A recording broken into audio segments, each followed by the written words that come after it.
Hello, Abnormal Investigations. Good to see you guys again on this wonderful Wednesday. I wanted to let you all know, don't forget tonight at 8:45 p.m., me, Sarah, and Kaylee will be boots on the ground on a live. So come over and join us, guys. It's going to be an eventful night. It's going to be a fun night, and I think that we're going to have a lot of fun. I got Sarah a new bacon-flavored ball that also smells like bacon. We'll see if we can get her to carry it with us. Well, guys, we're embarking on another encounter tonight, and I can't wait to share it with you. If y'all have not watched Wide Open Adventures, go check it out. Me and Hunter and Legan, we had a heck of a time playing the other day with fireworks and stuff. I love my family so much, and I love my nephews so much. I love everybody so much. Me and my wife decided to go and relive the old days. We decided that we was going to act like a couple of teenagers and go out on a Saturday night. So we went to one of our favorite places, a restaurant that had many memories for us. As I sat across from my wife, I couldn't help but feel like I was transported back in time. We were at the same restaurant where we had first had our first date, and the memories came flooding back. We laughed and talked, reminiscing about the old days, and it felt like no time had passed at all. We shared stories, held hands, and savored every moment. It was like our love was rekindled, and I felt grateful to have her by my side.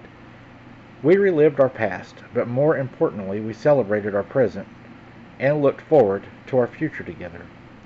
We decided to go to the lake and park and look at the stars. We then decided to go for a walk. As we walked hand in hand along the lake's edge, the stars began to twinkle above us.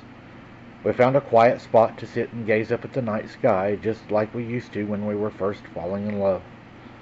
The sound of the water lapping against the shore created a soothing melody, and the stars seemed to shine brighter than they ever had, and the memories we shared were just wonderful. We talked about our dreams, drinking our Coca-Cola, our journey together, and the love that has grown stronger with each passing year. The stars were a reminder of the infinite possibilities of the magic that life has to offer. And that moment it felt like we're the only two people out there, and of course we was, because we was in the middle of nowhere. We made it back to the car, and that's when I seen a flashlight in the weeds about 100 yards away, or what I thought was a floating flashlight. As we made our way back to the car, hand in hand, I noticed a faint light, again in the distance. At first I thought it was just a firefly at that point, or maybe even a reflection. It was a weird glow, not as bright as a flashlight, but more of a faded glow, if you will. But as we got closer, I realized it was moving kind of weird. My curiosity was piqued, and I felt a slight sense of unease. I pointed it out to my wife in exchange for a curious glance. We decided to walk toward it to see what it was, maybe a reflector, something broke, or a piece of plastic blowing on a weed. Wondering who it belonged to, or why it was abandoned in a field, or maybe somebody that might have even needed help.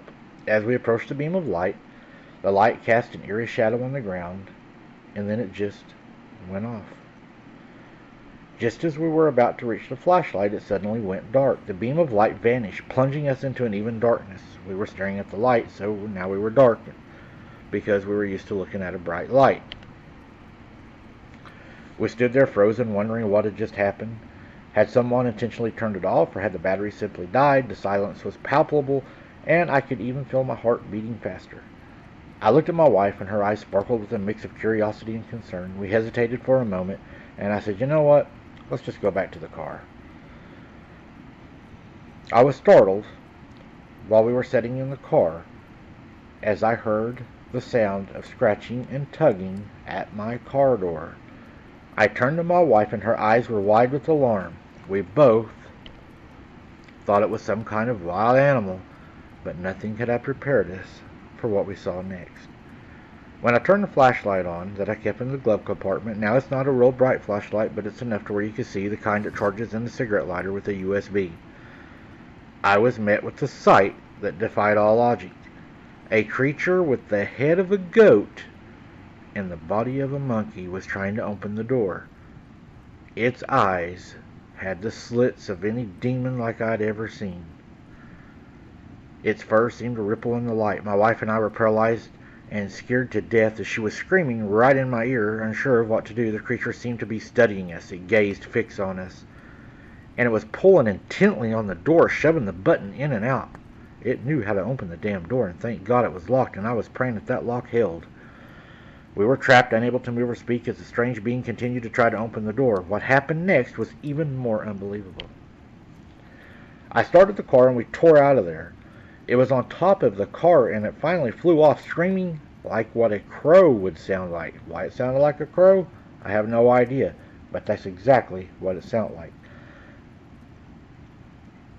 We sped away from the creature, but it was too fast. It leaped onto the hood of our car again, and its goat-like head glaring at us in an unnatural fury. I swerved the car again, throwing it from the car, and we both saw it hit the side of the road where the greater grades and the rocks sit a little higher than the road, and dust and rocks and everything plowed into the sky. It hit the ground hard. We never seen it again. It didn't follow us home, and we haven't had anything happen at our house. We did take the long way home, went into town, we went to the car wash and paid for 2 trips through the automatic to make sure we got any and all scents off, because we have heard of things following people home from the scent of their vehicle. I'm not sure what we saw that night, and I was just wondering if some of your viewers have experienced anything that looked something like this. I've never experienced anything really with a goat head. My mom and them thought they did a long time ago when she was a kid, but I've never experienced it.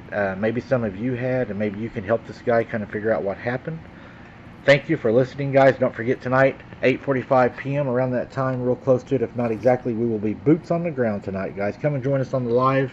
You won't regret it. If nothing else, it'll be a fun time. We'll see you on the next one, and don't be something's dinner.